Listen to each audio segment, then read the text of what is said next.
একজন রয়েছেন অতিথি স্বরূপ চট্টোপাধ্যায়, বিজেপির মুখপাত্র, কলকাতা থেকে। আমি স্বাগত জানাচ্ছি আপনাকে স্বরূপ বাবু নিউজ লাইভ বাংলার সাফ কথায়। এবং একই সঙ্গে আপনাদের সঙ্গে আলোচনা আসার আগে প্রথমে একটা বাইট আমি শোনাতে চাই, যেহেতু গতকাল ব্রিগেডে মুখ্যমন্ত্রীর আগেও অনেক বক্তব্য শুনেছি।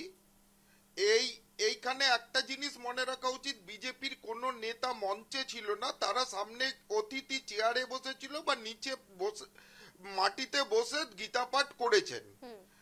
কিন্তু মাননীয় মুখ্যমন্ত্রী, যিনি ব্রিগেডের অদূরেই রেড রোডে যে হিজাব পরে নামাজ পড়েন, মানে কালমা পড়তে পারেন, আর আল্লাহর কসম খেয়ে উনি বলেন, তো আল্লাহর কসম খেয়ে কেউ গীতা পড়তে যাননি আসেননি ওটা ওনার ব্যাপার। উনি যদি এখন যতই উনি মন্দির একটা ট্রাস্টের নাম করে মন্দির বানাক, সেটাকে ধাম মনে করুন, কোথাও একটা মহাকাল মন্দির বানাবো বল ঘোষণা করুন, উনি এক গলা জলে গঙ্গা জলে ডুবেও যদি বলেন যে আমি হিন্দু সনাতন ধর্মের পাঠে যাব, তাহলে উনি কেউ সনাতনীরা বিশ্বাস করবে না। আপনি একটা কথা আমি বলে দিচ্ছি শুনুন এর সঙ্গে, যে বলুন, ধরুন এই গীতা উনি যেতেন, গীতা গেলে গীতা পাঠে যেতেন, গীতা পাঠে আমরা গীতা পাঠ করি, গীতা পাঠের উচ্চারণের একটা বিশেষ মাহাত্ম্য থাকে, শ্লোকগুলোর একটা বিশেষ মাহাত্ম্য থাকেন। যে মহিলা বারবার চণ্ডী পাঠ ভুল করেন, যিনি জয় শ্রীরামকে গালি বলেন, যিনি হিন্দু ধর্মকে গন্দা ধর্ম বলেন, যিনি সরস্বতীকে সরস্বতীই বলেন, সরস্বতীর হাতে জনৈক কোন রঞ্জিত ঘোষ না কাকে রঞ্জিতকে ধরিয়ে দেন পুস্তকের বদলে, আর পুস্তকটাকে অন্য জায়গায় আনেন। তো এই যে এইরকম একজন মুখ্যমন্ত্রী, ওনার যথেষ্ট ওনার পূর্ণ সম্মান দিয়েই আমি বলছি, মাননীয় মমতা বন্দ্যোপাধ্যায় গীতা পাঠে যাননি। একদিকে সনাতন ধর্মের জয় হয়েছে, যদিও এটা নিরপেক্ষ তৃণমূল অলরেডি এই যে গটাপ গেমটা এক্সপোজ হয়ে গেছে, তৃণমূলের গটাপ গেমটা এক্সপোজ হয়ে গেছে। কেন? হুমায়ুন কবির বলে দিয়েছেন 2টো সিট জিতলেও তাকে দিদির দলে ফেরত যাবেন, এইটা হচ্ছে তৃণমূলের স্ট্যান্ড। আর আজকে মসজিদ যেখানে হোক করুক, যদি জমি কিনে করে, দখল না করে, কিন্তু বাবরের নামে অত্যাচারী বাবরের নামে কেন?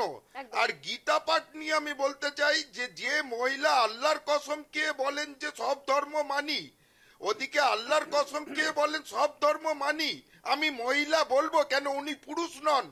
তৃণমূলের মুখপাত্র রাগ হচ্ছে, কিন্তু উনি পুরুষ নন বা উপলিঙ্গ নন, উনি মহিলা, ওনাকে মহিলাই বলবো। দেখা গেল না, তাই তো? তো উনি মাননীয় মহিলা, দেবাশিসদার কাছে যাওয়া উনি যাবেন না, এটা একদম হলো না। তাই আস্তে আস্তে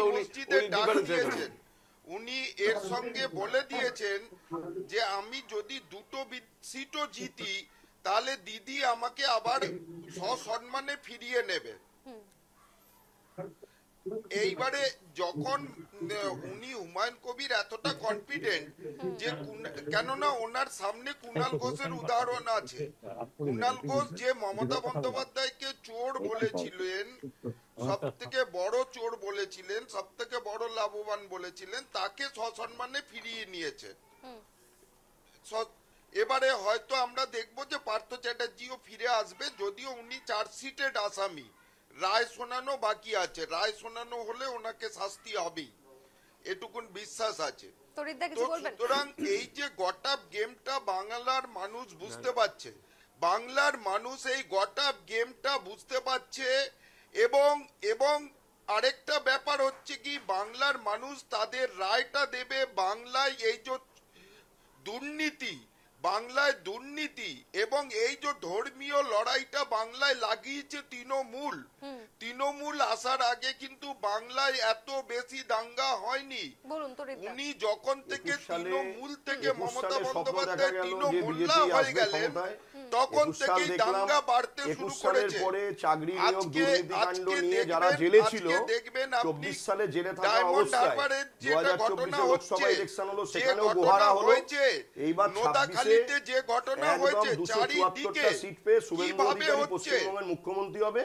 উনি দিবা স্বপ্ন দেখছে, উনি একটু কিভাবে দেখে নিন, হিন্দু দেখার পরে মহিলাদের আবার উপর 26 অত্যাচার সালে হচ্ছে। ইলেকশনের পরে আমি আপনার আজকে মিডিয়ায় এটা আসবো। তৃণমূলের আর আজকে প্রশ্রয় আপনাকে বলে হচ্ছে। দিই, উনি হয়তো এবং জানেন না উনি চাকরি মমতা দুর্ঘটনা নিয়ে বন্দ্যোপাধ্যায় এত বড় কোনো কথা বলা ধর্মেরই হলো নন। যে চাকরি মমতা ঘটনা, কিন্তু আমার বন্দ্যোপাধ্যায় এটাই কোনো মনে হলো ধর্মের ইলেকশনের নন, আগে উনি যাদেরকে হিন্দুরও গ্রেফতার নয়, করা হলো মুসলিমেরও নয়। তাদেরকে সবাইকে ছেড়ে দেওয়া হলো উনি- কেন? আশ্চর্য কথা।